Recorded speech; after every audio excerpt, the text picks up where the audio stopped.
The House manager's position really is that when Republican candidates for office claim an election is stolen or that the winner is illegitimate, it constitutes inciting an insurrection, and the candidate should know it.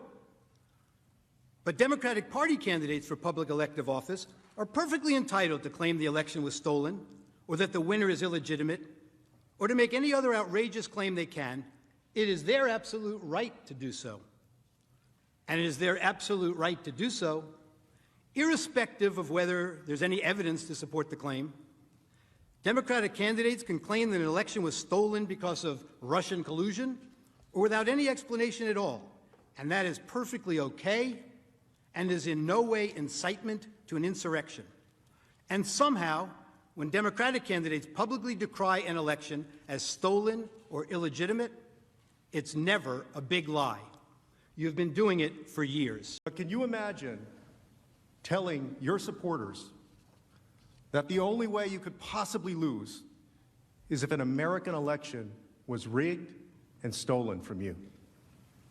And ask yourself whether you've ever seen anyone at any level of government make the same claim about their own election.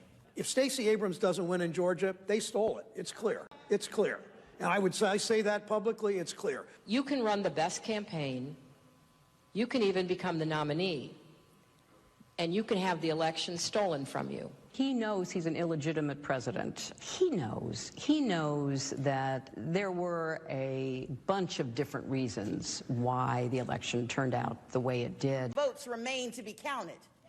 There are voices that were waiting to be heard. And I will not concede. And I respect where you're coming from, and I respect the issues that you're raising. You're not answering the question. Do you think it was... You're not using the word legitimate.